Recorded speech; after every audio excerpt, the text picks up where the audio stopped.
sekarang kita buat servis mesin deep cleaning. Okey, step pertama kita cabut dulu filter, tutup plug lah. Cabut filter, kita kulas macam ni. Tarik remote atas. Cabut filter. Okey, filter letak sebelah.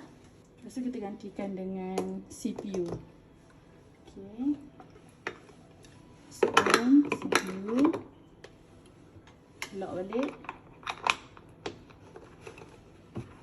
Okey dah. Dah setting semua. Okey, ini keluar secondary hose. Ni dia sambung lagi panjang sikit. Okey. C3 acid. Okey, C3 acid ni satu bekas ni bagi penuh lah, guna satu bungkus untuk dalam bekas macam ni. Okey, mesin dekat pipe kita diverter lah. Cabut tu kita kena guna pump deep cleaning. Okey, ni pump deep cleaning. Kita buat deep cleaning. Ni sekejap.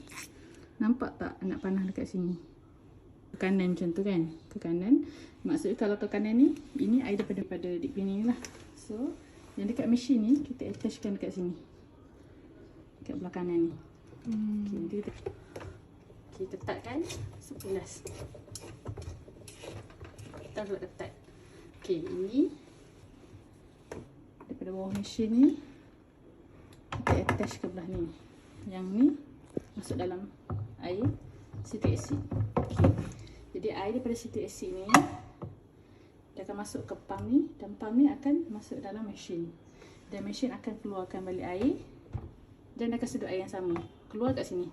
Dia sedut, dia keluar kat sini. Atas bawah. Jadi kesemua pipe ni kena dalam bekas yang sama. So dia akan recycle air yang sama. Okey ya.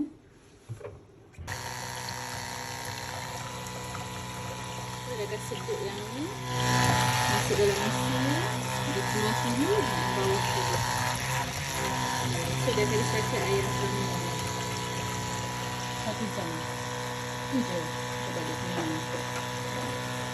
Buat deep cleaning.